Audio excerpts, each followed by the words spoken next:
দর্শক, বন্যা পরিস্থিতি আরও খবর জানাতে কুমিল্লা থেকে সরাসরি যোগ দিচ্ছেন আমাদের সহকর্মী জাহিদুর রহমান এবং একই সঙ্গে ব্রাহ্মণবাড়িয়া থেকে যোগ দিচ্ছেন প্রকাশ দাস। আমরা শুরু চলে যাচ্ছি জাহিদের কাছে। জাহিদ, আপনি এর আগের খবরে আমাদেরকে বাঁধের চিত্র দেখাচ্ছিলেন, এখন আপনি কোথায় অবস্থান করছেন, সেখানকার খবর কি?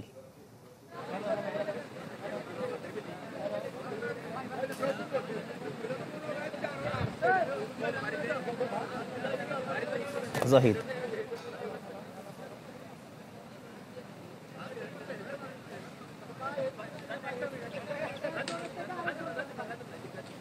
শাকিল, আমরা যেখানটা দাঁড়িয়ে আছি, গতকাল রাতে যেখানে ভাঙন সৃষ্টি হয়েছে আমরা সেই এলাকাটায় আছি। আপনি দেখতে পাচ্ছেন, এটা আমরা রাতে যেটুকু পানি অনুগ্রহ কর্মকর্তাদের কাছ থেকে জেনেছিলাম যে এখানে 30 থেকে 40 ফুট ভেঙেছে, কিন্তু পর্যায়ক্রমে রাতের যে সময়টুকু, সেই সময়ের মধ্যে ইতিমধ্যে আপনার 2 থেকে 250 ফুট যে দৈর্ঘ্য, সেটা কিন্তু এই রাস্তাটা ভেঙে গেছে, প্রতিরক্ষা যে বাঁধ সেটুকু ভেঙে গেছে এবং এখান দিয়ে পানি কিন্তু 3টি ইউনিয়ন, যেটা বুড়িচং উপজেলার পীরযাত্রাপুর, 16 নং এবং সদর ইউনিয়ন, সেখানে কিন্তু গিয়েছে এবং অনেক মানুষ, আমরা যেটুকু জানতে পেরেছি যে আপনার তারা ঘরে অবস্থান করছেন, তারা এখনো বিভিন্নভাবে এলাকার লোকজন তাদেরকে বের করে নিয়ে আসার চেষ্টা করছেন।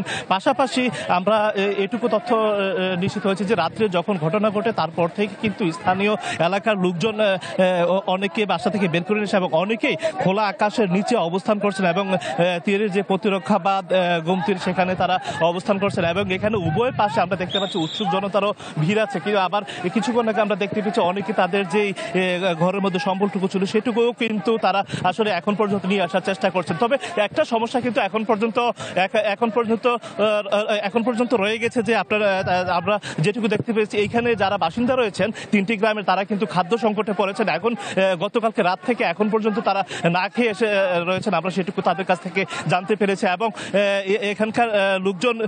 এখানকার লোকজন যারা, তাদের সাথে আমরা যখন কথা বলি তারা বলছেন যে আসলে গতকালকে রাতে কিন্তু আমরা এমনটা ধারণা করিনি যে রাতের মধ্যেই আমাদের এই ঘর থেকে বের হয়ে আসতে হবে। রাতের মধ্যে যখন রাত 11:15টার দিকে বুড়িচং উপজেলা 16 ইউনিয়নের যে বুরবুরিয়া গ্রাম, সেই বাঁধটি ভেঙে যায়, ঠিক তখনই কিন্তু আপনার এখানকার মানুষজন আসলে যারা ঘরে ছিল তারা বের হয়ে আসেন এবং তাদের যেই পরিবেশ সেটা নিয়ে কিন্তু তারা আসলে সড়কের মাঝে অবস্থা এবং নিকটাত্মীয় যারা আছেন তাদের সেখানে বাড়িতেও চলে যান। তবে এক্ষেত্রে আমরা দেখেছি মানুষের মধ্যেও কিন্তু বেশ দুর্ভোগ তারা পোহাচ্ছেন গতকাল রাত থেকে, এবং তাদের সাথে যখন আমরা কথা বলি তারা যেটুকু বলছেন যে গত 4-5 দিন ধরে তারা আসলে এই যে অতিবৃষ্টি এবং আপনার ত্রিপুরা থেকে যে পানি বাংলাদেশের অংশে কুমিল্লা গোমতী নদী হয়ে এসেছে, সেই পানি নিয়ে কিন্তু তারা একটা শঙ্কায় ছিল।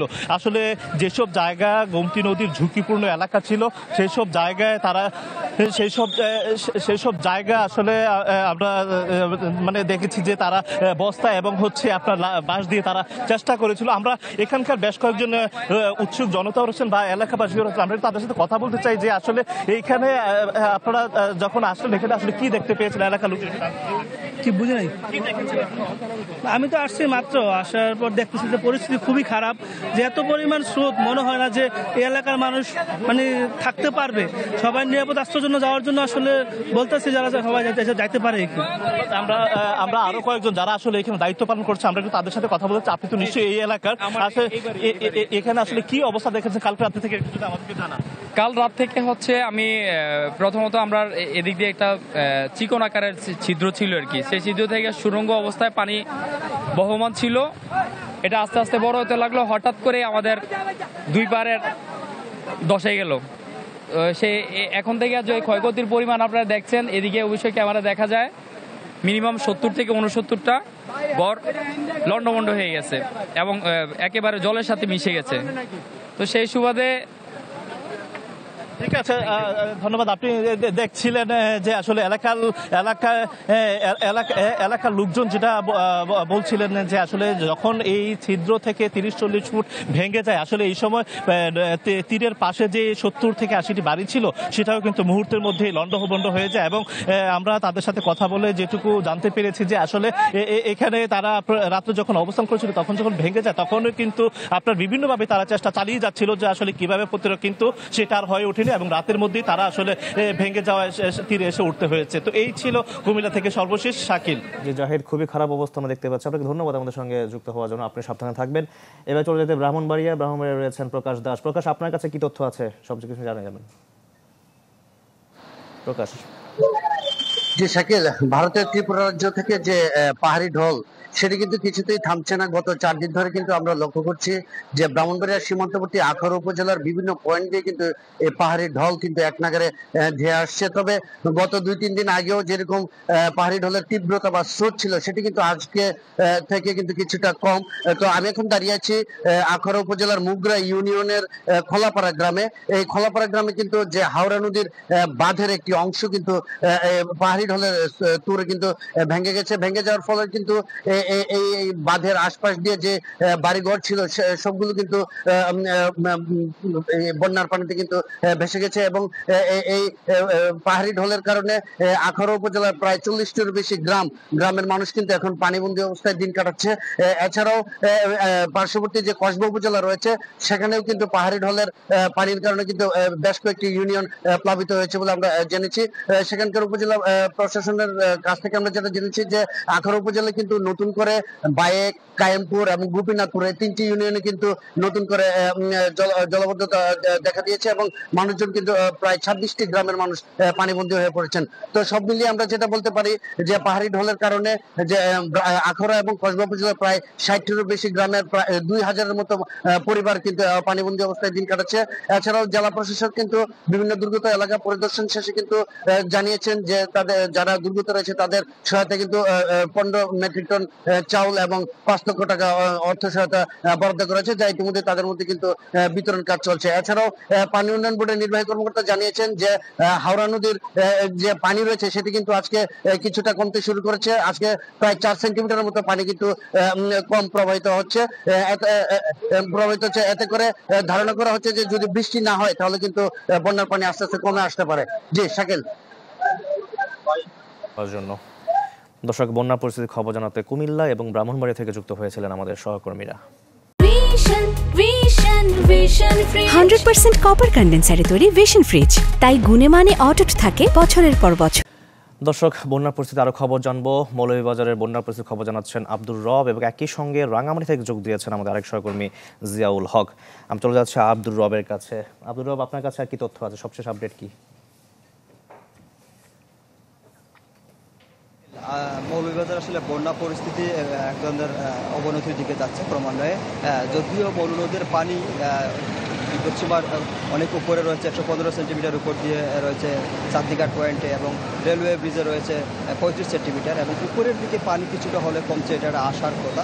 কিন্তু এখনো পর্যন্ত লোকালয়ে পানি আসলে প্রবেশ করছে, ফলে ব্যাপকভাবে বাড়িঘর যে প্লাবিত হওয়ার বিষয় সেটা হচ্ছে। আপনারা দেখতে পাচ্ছেন যে বিষয়গুলো আসলে নদী থেকে যে বিভিন্ন ভাবে পানিগুলো সেই বিভিন্ন গ্রামে প্রবেশ করছে এবং গ্রাম থেকে বিভিন্ন গ্রাম নিচু এলাকার দিকে সেই পানিগুলো যাচ্ছে ক্রমান্বয়ে, এবং ফলে নতুন নতুন এলাকা, নতুন নতুন গ্রাম প্লাবিত হচ্ছে এবং মানুষের যে অনেকের আমন ফসলের ক্ষেত ডুবিয়েছে এবং যে মাছের ফিশারি, পুকুর সহ ব্যাপকভাবে মানুষের ক্ষতি হয়েছে। এবং আমি যে জায়গাটা দাঁড়িয়ে আছি সেই জায়গায় গতকাল রাতে একজন মাছ ধরতে এসেছিল এবং সেখানে মাছ ধরতে এসে বন্যার পানিতে নিখোঁজ হয়ে যায়। সারাদিন খোঁজ করার পরেও তাকে পাওয়া যায়নি, এবং এখানে পরিদর্শন করতে এসেছিলেন রাজনগর উপজেলা নির্বাহী কর্মকর্তা। ওনার সাথে আমাদের কথা হয়েছে, তিনি আমাদের জানিয়েছেন যে এখন পর্যন্ত কিছু কিছু জায়গায় ওনারা পৌঁছাতে পারেনি পানির প্রবল পানির কারণে, এবং বেশি এফেক্টেড হচ্ছে রাজনগর উপজেলার কামারচাক ইউনিয়ন। সেখানে আজকে তারা সেনাবাহিনীর সহায়তা এবং সেনাবাহিনীর সহযোগে সেই এলাকায় যাবেন এবং মানুষকে যে ত্রাণ তৎপরতা বা খাদ্য যে সহায়তা সেগুলো দিবেন, এরকমটা আমাদের জানিয়েছেন। পাশাপাশি এই অঞ্চলে আমরা দেখেছি যে সরকারি ত্রাণ তৎপরতা একেবারে অপ্রতুল, বরং যে বেসরকারি বা ব্যক্তি উদ্যোগে অনেকে যে ত্রাণ তৎপরতা দিচ্ছেন সেটা অনেকেই দিচ্ছেন, এবং এইভাবে আসলে স্বেচ্ছাসেবকরা এবং তরুণরা আসলে এই বন্যার সময়। আব্দুর রব, আপনাকে ধন্যবাদ আমাদের সঙ্গে যুক্ত হওয়ার জন্য। দর্শক, বন্যা পরিস্থিতির খবর জানাতে মৌলভীবাজার থেকে যোগ দিয়েছেন আমাদের সহকর্মী আব্দুর রব। দর্শক, আমরা এবার চলে যাব রাঙ্গামাটিতে, সেখানে রয়েছেন জিয়াউল হক। জিয়া, আমরা দেখতে পাচ্ছি আপনি ঝুলন্ত ব্রিজের উপর দাঁড়িয়ে আছেন, সেই ব্রিজটিও ডুবে যাচ্ছে মনে হচ্ছে, কি অবস্থা জানাবেন? শাকিল, রাঙ্গামাটির যে উজান থেকে নেমে আসে যে পানি ছিল, সেই পানিতে আসলে রাঙ্গামাটির যে সীমান্তবর্তী উপজেলা সেই বাগাইছড়ি ইতিমধ্যে যে 8টি ইউনিয়ন এবং একটি পৌরসভা, সেটি পানির তলে এখনো পানিবন্দী মানুষ রয়েছে, প্রায় 20,000 সেখানকার অবস্থা। আর এই কাপ্তাই হ্রদের পানি বৃদ্ধির ফলে রাঙ্গামাটির যে একমাত্র ঝুলন্ত সেতু, যেটাকে বলা হয় সিম্বল অফ রাঙ্গামাটি, রাঙ্গামাটিকে পরিচিত করে এই ঝুলন্ত সেতু, সেটি গতকাল সন্ধ্যার পর থেকে আস্তে আস্তে পানি বৃদ্ধি পাচ্ছিল। এবং সেটা আমরা যে সকালবেলা যখন এসেছি কিছুক্ষণ আগে, সেখানেও দেখেছি যে অল্প অল্প করে পানি বৃদ্ধি পাচ্ছে। এখন পর্যন্ত যে অবস্থা, প্রায় 6 ইঞ্চি থেকে 8 ইঞ্চি, কোথাও কিন্তু 1 ফিট পানি এটাতে ডুবে আছে। এবং এই পানি উঠার কারণে কিছু কিছু পাটাতন আমরা দেখেছি উঠে গেছে। এবং যারা যে 2-1 পর্যটক এসছে, তারাও আসলে হতাশা প্রকাশ করেছেন।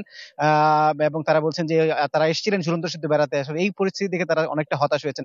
আমি একজন এখানকার কর্তৃপক্ষের সাথে কথা বলতে চাই, আসলে যদি একটু বিস্তারিত একটু বলতেন আসলে কি অবস্থা, ব্যবসা বাণিজ্যের খবর কি, আপনাদের বোটগুলো এখন কি অবস্থা চলছে, যদি একটু জানান আমাদের সংক্ষিপ্ত। আসলে আমাদের ওই যে গতকাল থেকে আমরা ওই যে পানিটা অবজার্ভ করছিলাম, তো 21 ইঞ্চি ওই যে পাটাতন থেকে আপনার গতকাল বিকাল পর্যন্ত 21 ইঞ্চি আপনার নিজে ছিল। তো এই রাত থেকে আপনার সকালে ওই যে বোট থেকে আমাদের এই যে ঝুলন্ত ব্রিজের পানি প্রায় 6 ইঞ্চি মতন ওই যে পাটাতনে পানি উঠে গেছে আর কি। তো এতে করে আমরা আপাতত স্থানীয় লোকজনদের জন্য যাওয়া আসার জন্য আমরা ওই যে নৌকা অথবা বোট রেডি রেখেছি। আর টুরিস্ট যারা আসবে ওদেরকে আমরা নিরাপত্তার সহিত আমরা যে ঝুলন্ত ব্রিজে যারা যদি অপোজিটে দক্ষিণ পাড়ে যদি আমরা যদি ভবনে যেতে চাই, ওর জন্য আমরা নিরাপত্তার জন্য ব্যবস্থা করেছি আর কি। যেমনটি বলছিলেন আসলে যে আপাতত আপনাদের ঝুলন্ত সেতু যারা যারা পর্যটক আছে তাদের জন্য এখন আপাতত বন্ধ রয়েছে, পানি কমলেই আবার তারা আবার চলাচল করতে পারবে, সেই কর্তৃপক্ষ এই জানিয়েছেন আমাদেরকে। জিয়া, আপনাকে ধন্যবাদ আমাদের সঙ্গে যুক্ত হওয়ার জন্য।